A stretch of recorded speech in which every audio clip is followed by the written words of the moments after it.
अस्सलाम वालेकुम स्टूडेंट्स। अभी हम ऐसे करते हैं कि आपको पता है कि हम लोगों ने सब्जेक्टिव पार्ट तो शुरू कर दिया। सब्जेक्टिव पार्ट के अंदर हम लोगों ने ह्यूमन राइट्स कवर कर लिया। ठीक है, अभी हम लोग कर रहे हैं चैप्टर नंबर 7 सब्जेक्टिव पार्ट में। और मैंने आपसे बार बार कहा है कि ये बात की है कि सब्जेक्टिव पार्ट के अंदर हम लोग क्वेश्चन आंसर को फॉलो करते हैं। ठीक है, क्वेश्चन आंसर करते हैं लॉन्ग और शॉर्ट दोनों। इसके अलावा चैप्टर के अंदर से आप लोग लाजमी जो है वो रीड किया करें। अगर रीड नहीं भी करते तो कम से कम मेरी वीडियोस देख लें, तो आप लोगों को आइडिया भी हो जाएगा। इंपॉर्टेंट पॉइंट्स हम लोग मार्क कर लेंगे और आप लोगों की तैयारी आराम से हो जाएगी। ठीक है, अभी चैप्टर नंबर 7 शुरू करते हैं, great leaders of Pakistan.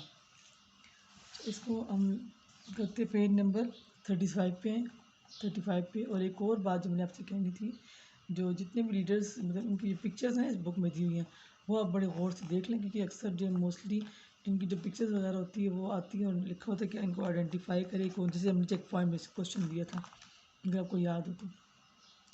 Chapter number 7 है the great leaders of Pakistan. सबसे पहले बात होती है जो कि सबसे पहले लीडर थे जब आए थे, सर सैयद अहमद ख़ान। उनकी जो है डेट ऑफ बर्थ 1817 है और डेट ऑफ डेथ है वो 1898 है। इसको गौर से देखें। Sir Syed Ahmad Khan was born in Delhi in 1817. He was a judge in Indian court and his family member had close contacts with the Mughals. यानी वो जज थे, ठीक है, और मुग़ल से उनके काफ़ी ताल्लुकात अच्छे थे। After the war of independence, मैंने आपको अपने क्लास 4 में ही पढ़ा हुआ है। वॉर ऑफ इंडिपेंडेंस की जो डेट है वो है 1857। ये हम डिस्कस कर चुके बाद उसमें क्लास के अंदर, ये अपने याद रखनी है। He worked hard to remove misunderstandings between the British and the Muslim. Class 4 में आपने पढ़ा होगा कि जो सब कॉन्टिनेंट के जो मुस्लिम्स और इंडियंस थे वो डिससेटिस्फाई हो गए थे ब्रिटिश से। तो आपने मुस्लिम्स और ब्रिटिश के दरमियान में जो डिससेटिस्फेक्शन और मिसअंडरस्टैंडिंग थी वो दूर की थी। And he wrote an important pamphlet called the, देखो पम्फलेट का नाम है, आपने इसको अंडरलाइन करना है, कॉजेज ऑफ इंडियन रिवोल्ट। ठीक है, the causes of Indian revolt, ये उनकी पम्फलेट का नाम था। उन्होंने पम्फलेट इशू किया था, वो पम्फलेट जो उन्होंने रिलीज़ किया था। It help the British to understand the people they govern and realise their own errors and weaknesses. दोबारा से पढ़ते हैं, इसकी पोजीशन सही नहीं थी। अच्छा देखते दोबारा, इट हेल्प, इस पम्फलेट से ये हेल्प हुई थी कि पीपल जो है, पीपल दे गवर्नमेंट, कहाँ पे लिखा है, sorry, to understand the people they govern and realise their own errors and the weaknesses. मतलब जो गवर्नमेंट में जो लोग थे ना ब्रिटिश में, उनको जब उन लोगों ने ये पम्फलेट पढ़ा तो उन लोगों को रियलाइज़ हो, उन्हें अपनी गलतियों का और एहसास हो कि हम लोग जो है वो कमज़ोरियों का, कि हम लोग की हुकूमत में ये कमज़ोरी और ये खामियां हैं। ठीक है, after this their stands soften toward the Muslim. फिर क्या, जो गवर्नमेंट जो थी, जो लोग जो गवर्नमेंट में जो ब्रिटिश थे, उनके दिल में जो मुसलमानों के लिए एक सॉफ्ट कॉर्नर पैदा हो गया था। In recognition for this services Syed Ahmad Khan was, इन खदमात की वजह से सैयद अहमद ख़ान को सर का खिताब मिला था। ठीक है, was awarded the title of sir by British. जो गवर्नमेंट में जो लोग थे उस टाइम ब्रिटिश, उन्होंने इनको ये वाला खिताब दिया था। ठीक है, खिताब तो पता है आपको, आप उर्दू में पढ़, खिताब किसे कहते हैं, जो किसी के एजाज़ में कोई नाम उनको मिलता है तो खिताब कहते हैं। Sir Syed realized that one reason for the backwardness of the Muslim was their lack of education. यानी मुसलमान जो उनकी एजुकेशन इतनी अच्छी नहीं थी। तो सबसे पहले जो बात रियलाइज़ हुई थी सर सैयद अहमद ख़ान को, ये उनको एहसास हुआ कि मुसलमान जो वो एजुकेशन नहीं ले रहे, मतलब वो उनकी एजुकेशन का है कम है। If they had not stayed away from the modern education and the English languages, they would have been able to get better jobs just like the Hindu। जैसे हिंदू जैसे ना, उनकी एजुकेशन अच्छी थी, वो इंग्लिश एजुकेशन भी ले रहे थे और वो मॉडर्न एजुकेशन भी ले रहे थे, लेकिन जो मुस्लिम थे वो मॉडर्न एजुकेशन से दूर थे। सर सैयद अहमद ख़ान ने उन्होंने एहसास दिलाया मुसलमानों को कि उनको मॉडर्न एजुकेशन और इंग्लिश लैंग्वेज जो है वो उसमें वो लेनी चाहिए वाली एजुकेशन, तभी वो जाके जो है वो इस काबिल होंगे कि हिंदू के साथ मतलब उनके शाना बशाना खड़े हों या फिर ब्रिटिश का मुकाबला कर सकें, उनको अच्छी जॉब्स मिल सकें। आफ्टर, जैसे देखिए जो अच्छी जॉब्स थी वो हिंदू ले रहे थे क्योंकि वो एजुकेटेड थे। ठीक है, दे वुड लिखा aftermath of the war of the independence would have been different for them. लेकिन वॉर ऑफ इंडिपेंडेंस जब हुई तो फिर हालात जो तब्दील हो गए थे। टू रेमेडी दिस ही यानी इस जो वॉर ऑफ इंडिपेंडेंस के बाद जो हालात हुए थे उसको हल करने के लिए, उसका इलाज करने के लिए, टू रेमेडी मतलब उसका इलाज करने के लिए the first he set up the modern school इन अलीगढ़। अब देखिए मॉडर्न स्कूल ने किया था अलीगढ़ में, उसका 19 डेट्स नोट कर लें। 1875 में उन्होंने अलीगढ़ में मॉडर्न स्कूल की बुनियाद रखी। उसका नाम था मोहम्मदन एंग्लियो ओरिएंटेड स्कूल। इसको हम MAO भी कहते हैं, Mayo school. He later founded the Mohammedan Anglo oriented college in 1877। ये डेट्स अपनी याद रखनी है। कॉलेज कब बना था, स्कूल कब बना था, which later turn into the famous Aligarh Muslim University बन गई थी वो 1920 में, लेकिन वो उनकी डेथ के बाद हुई थी, क्योंकि डेथ उनकी हुई थी 1898 में, और जो यूनिवर्सिटी बनी थी वो 1920 में बनी थी। He advised Muslim to study English and science education as well as Islamic studies. His educational institute proved to be the first brick in the foundation of Pakistan। यानी पाकिस्तान बनने में सबसे अहम किरदार और सबसे पहला जो उनकी जो ईंट थी उन पाकिस्तान के बनने में, वो क्या थी, इनकी एजुकेशन थी। मतलब इनके इंस्टीट्यूट्स थे, इन एजुकेशनल इंस्टीट्यूट्स जो थे वो उन्होंने फर्स्ट ब्रिक का काम किया था, पहली ईंट का काम, पहले कतर का काम किया था पाकिस्तान के बनने में। ठीक है। और सर प्रपोज्ड, थोड़ा सा स्किल पोजीशन ठीक कर लेते, ठीक है। ससीम propose that two nation theory. उन्होंने टू नेशन थ्योरी दी थी, मतलब उन्होंने कहा था ब्रिटिश से, उन्होंने कहा था कि मतलब हमें जो पाकिस्तान, इंडिया और हिंदू और मुसलमान जो एक कौम नहीं हो सकते, वो दो कौमें हैं, टू नेशन है। ठीक है, इसलिए वो एक जगह पे इकट्ठे रह ही नहीं सकते, क्योंकि उनके रहन सहन, उनके जो बिलीव्स है, मतलब वो जो है बुतों की पूजा करते हैं, मुसलमान जो अल्लाह को मानते हैं, और उनके रहने सहने का, उनके ओढ़ने पहनने का, उनका रिलीजन वो चेंज है, इसलिए वो दो नेशन है, वो टू नेशन है। ठीक है, उसलिए इनको अलग अलग दो जगह चाहिए। ठीक है, which stated that the subcontinent had two distinct nations with different religions, customs, languages, history. He understand that Muslim needed to recognise themself to protect their political, social and economic interest. ठीक है, उन्होंने बताया कि मतलब मुसलमान जो है वो उनको अलग अलग चीज़ें चाहिए, उनके अपने इंटरेस्ट के मुताबिक।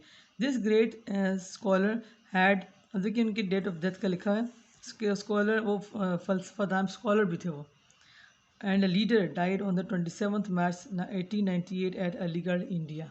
ठीक है, पेज नंबर 36 पे आते हैं। यहाँ पर हमारे पास लिखा कायद अज़म के बारे में।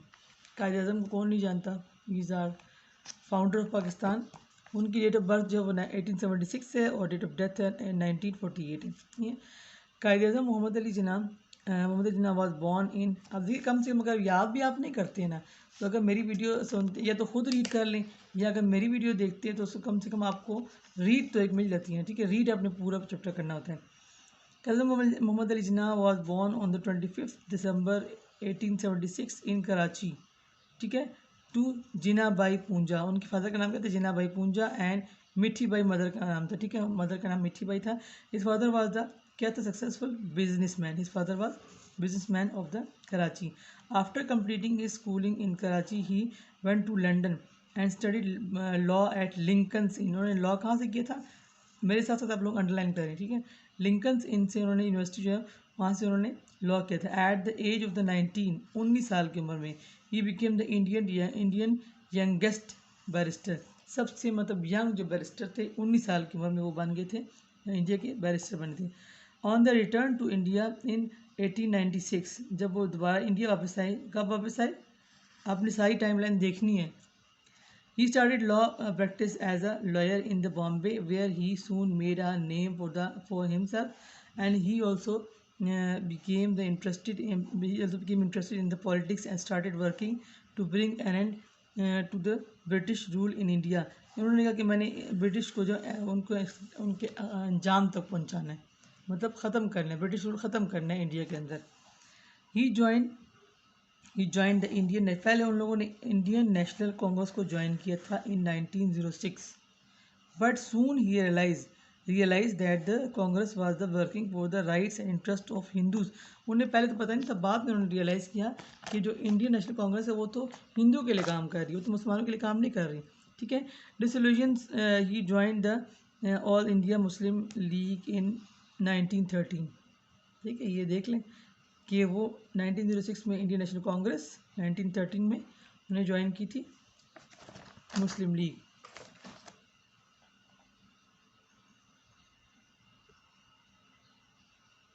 चलिए अभी इसका फोकस ठीक हो जाएगा, जैसे लाइन अभी लंबी लंबी आ गई तो मैंने इसको फोकस चेंज कर दिया, ठीक है।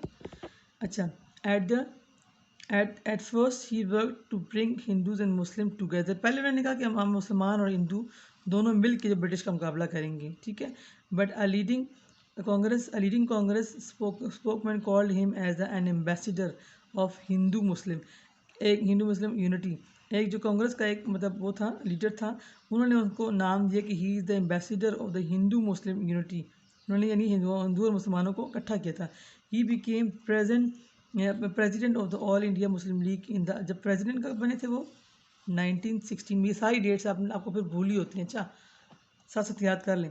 And was the architect of the Lucknow pact between the Congress and the League. जो लखनऊ पैक्ट था, मतलब लखनऊ का जो माहिदा था वो कांग्रेस और मुस्लिम लीग के दरमियान में हुआ था। Bringing them together on most issues, उसने उन मुसलमानों और हिंदुओं को बहुत से इशू पे इकट्ठा लेके आए थे, ठीक है। But it soon became clear to him that the difference between the Muslim and Hindu are vast. लेकिन उन्होंने अंदाज़ा लगाया कि दोनों में हम जितना मर्जी दोनों को इकट्ठा लेके जाएं हिंदू और मुसलमानों को, लेकिन वो अलग अलग हैं। Gaining independence from the British, जब उन्होंने रियलाइज़ हुआ कि जब हम ब्रिटिश से मतलब ले लेंगे इंडिया को, then he believe would not be benefit Muslim as a British operation would be replaced with Hindu operation. यानी मतलब ये कि अगर हम ब्रिटिश से छुटकारा लेते हैं तो उनकी जगह जो है वो हिंदू ले लेंगे। यानी अगर गवर्नमेंट अगर ब्रिटिश की ख़त्म होती है तो क्या हो जाएगा, उनकी जगह फिर हिंदू की गवर्नमेंट आ जाएगी, वो हमारे पर काबज़ हो जाएंगे, ठीक है। कॉर्पोरेशन मतलब काबिज़ हो जाएंगे इंडिया के ऊपर, ब्रिटिश के बाद हिंदू काबिज़ हो जाएंगे। देन उन्होंने क्या कहते थे, प्रेजेंटेड हिज फेमस 14 पॉइंट्स, यानी उन्होंने जो है 14 नकात, उर्दू में 14 नकात कहते हैं, 14 पॉइंट्स उन्होंने फिर दिए थे, प्रेजेंट किए थे 1929 में, सही है। So that the British secure the political and the social right of the Muslim. फिर ब्रिटिश को अंदाज़ा हो कि नहीं उनके अपने मुसलमानों के हकूक़ भी हैं, उनको भी उनके हकूक़ देने चाहिए, ठीक है। अब आगे है क्या हुआ था ऑन 23 मार्च 1940 क्या हुआ था, इसको डेट नोट कर लें। पाकिस्तान डे जो हम मनाते होते हैं 23 मार्च को, Muslim League session held to Minto Park Lahore, the Pakistan resolution was passed, ठीक है, presented demanding separate homeland for the Muslim of India. यानी पाकिस्तान रेजोल्यूशन जो है पास हुआ था, ठीक है, मुस्लिम पाकिस्तान से हम कहते हैं, वो था उन्होंने पाकिस्तान की डिमांड की थी कि हमें अलग से मुल्क चाहिए मिंटो पार्क में। Qasim worked restlessly toward this and finally succeeded in the 1947 when the British decided to leave the subcontinent after granting independence to India and Pakistan as two separate country।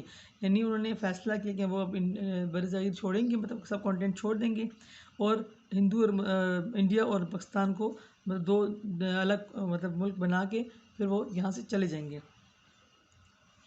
Then Qasim became the first governor general, इसको देखिए Pakistan, Qasim became the first governor general of Pakistan and he survived for only 1 year। कितने साल तक जिंदा रहे थे, 1 साल, underline करते जाए, ठीक है। The creation of Pakistan died on the 11th September 1948, leaving behind a nation in mourning for his great leader and benefactor। यानी अपने उसको कौम को छोड़ के थे अफसरदा, मोर्निंग मतलब अफसरदा छोड़ के थे, जो कि उनका बहुत बड़ा लीडर और उनका खैर खा था, बेनिफैक्टर। पेज नंबर 37 पे है। यहाँ पर देखिए मैंने आपसे पहले भी कहा था, जो इनकी पिक्चर्स है ना वो ज़रा गौर से देख लें। जो इनकी पिक्चर्स है ना ये आती होती हैं, इनको अपने आइडेंटिफाई करना होता है कि कौन कौन है। ये सारी जितनी है ना, ये 6 यहाँ पर है, कादम भी है, अलामा इकबाल भी है और सैयद खान भी है। इन सबको अलग अलग से आपको इनके नेम्स आने चाहिए with correct spellings. Pakistani nation is indeed indebted to the its torch leaders of the past. देखिए उनके वो हैं लीडर्स हैं, पास्ट लीडर्स हैं। ये है हमारे पास Chaudhry Rahmat Ali, the visionary leader Chaudhry Rahmat Ali suggested the name of Pakistan in, ये इनके अपने पूरा याद करना है सारा, ठीक, इन्फॉर्मेशन थोड़ी सी इन्फॉर्मेशन सारी याद करनी है। 1933 में जो है वो पाकिस्तान जो है वो उनका उनका नाम रखा था चौधरी रहमत अली ने। Fatima Jinnah, she the sister of Quaid Mohammad Ali Jinnah. Madar Millat Fatima Jinnah was the sister of Quaid and who gave up the her, उन्होंने गेव अपना कैरियर जो थे डेंटिस्ट्री में उन्होंने छोड़ दिया था and join the struggle for the Pakistan. आगे देखें, Liaquat Ali Khan pioneer in the Pakistan movement, इन तहरीक पाकिस्तान के सबसे जो शुरू के जो लोग थे उनमें इनका नाम शामिल था। Worked along side Quaid Azam, he was the first prime minister of Pakistan. ठीक है, फर्स्ट प्राइम मिनिस्टर थे। आगे देखते हैं, अच्छा, राना लियाकत अली उनकी मिसेस थी लियाकत अली खान की। Rana Liaquat Ali Khan was the first woman governor of the Sindh. She devoted her life first to the independence movement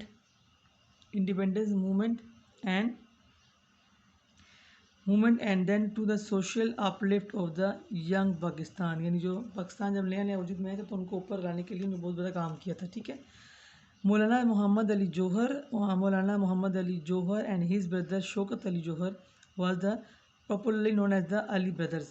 They went to the jail many times in their struggle for independence। काफ़ी time दफ़ा वो jail जा चुके थे। ठीक है, अब देखिए ये है हमारे पास पिक्चर, गौर से देखें। ये है बेगम जहारा शाहनवाज। बेगम जहारा Shahnawaz was the distinguished women leader of the Pakistan movement and she was one of the founding member of the, थोड़ा सा इसको ऊपर कर ताकि उसकी नजर है, founding members of the Anjuman Khawateen Islam के मेंबर थी। Establish to the spread female education and social reforms and she presented the Indian women in all 3 round tables. कब 1930, 1931, 1932, इन 3 राउंड टेबल में उन्होंने फीमेल को रिप्रेजेंट किया था। ठीक है, पेज नंबर 38 पे आते हैं, अल्लामा इकबाल के बारे में पढ़ते हैं। Allama Iqbal, you know him very well. In 1930, Allama Iqbal, a prominent leader of the Muslim League, presented his idea of a separate homeland for the Muslim of India. He is also called शायर मशरिक, या फिर इसको national poet है, हमारे national poet कहते हैं। अच्छा, अब ये देखिए, ये इंपॉर्टेंट पॉइंट्स है, टाइम लाइन है, जर्नी टुवर्ड्स, ये बहुत ज़्यादा इंपॉर्टेंट है, इसमें सबके डेट्स लिखी हैं। ठीक है, जर्नी टुवर्ड्स पाकिस्तान, ये है हमारे पास। Syed Ahmad established Anglo-oriented college in 1877, a political party, the Indian National Congress, founded on 1885। Formation of the political party और इंडिया मुस्लिम लीग जो बनी थी 1906 में। Quaid-e-Azam join the all India Muslim League 1913 and Lucknow pact was signed. It was an agreement between the Congress and the Muslim League in the 1916। सारी dates आपने याद रखनी है। ठीक है, all parties Congress ideas were given to the form a new constitution. नया law बनने के लिए जब सब पार्टीज इकट्ठी हुई थी, कॉन्फ्रेंस जब हुई थी वो 1928 में हुई थी। And the report that was given the 1928 was the more in the favour of the India. इन जो 1928 में जो ये कॉन्फ्रेंस हुई थी, सारे जो पॉइंट्स थे वो इंडिया के फेवर में थी। सो कायद-ए-आज़म जो है उन्होंने दे गेव 14 पॉइंट्स, उन्होंने अपने पॉइंट्स बनाए थे कि हमारे भी मानी जाए ना, हमारे पॉइंट्स भी माने जाएँ। जब वो सारे, उसको मेरे ख्याल से जो 1928 में इसको नेहरू रिपोर्ट भी कहते हैं। ठीक है, जो रिपोर्ट नेहरू रिपोर्ट जो है वो जो नेहरू ने दी थी, नेहरू रिपोर्ट 1928। फिर कायद-ए-आज़म ने जो 1929 में जो 14 पॉइंट्स अपने दिए थे, कायद-ए-आज़म के 14 निकाब भी कहते हैं उर्दू में। अच्छा, Allama Iqbal address all at Allahabad give the idea of the separate state for the Muslims. 1930 में डेट उसकी। Round table conference was held to form the new system of government. ठीक है, वो थी हमारे पास 1930 से लेकर 1932 थी। अ न्यू कॉन्स्टिट्यूशन यानी लॉ जो है वो called government of the India act 1935 was made for the country. ठीक है, जब मुल्क के लिए बनी, जब उसके लिए जो एरिया मतलब सब कॉन्टिनेंट था, उसमें तो मुल्क 2 नहीं बने थे। According to this Indian would govern the country themselves but it would remain part of the British government. तो ये 1935 में हुआ था। ठीक है, इसको हम न्यू कॉन्स्टिट्यूशन कहते हैं, लॉ जब बनता है government of the India. Lahore resolution was presented later known as the Pakistan resolution. The Muslim majority areas were demanded to form the one state. तो 1940 में हुआ था, 23 मार्च 1940। As the result election were the held on the Muslims majority areas were identified 1946 and 47 45 46 में election हुए थे। जहाँ जहाँ मुस्लिम रहते थे वहाँ पर वो पाकिस्तान में शामिल हो गए थे। The new state emerge on the map of the world under the leadership of the Quaid e Azam, ये था 1947। ठीक है, और इसके अलावा ये हमारे पास है चैप्टर हमारा था चैप्टर नंबर कौन सा था, 7 था। ठीक है, 7 था। इसको गौर से देखिए, इसकी टाइमलाइन देखें, इसकी जर्नी जो पाकिस्तान देखिए, सारी देखिए, बार बार देखें, उसको पढ़ें। जितनी दफ़ा रीड करेंगे, जितनी दफ़ा सुनेंगे, कम से कम सुनने से ही आपको आ जाएगा। तो इसलिए वीडियो बार बार रिपीट करके चेक करें और सब्सक्राइब भी करें।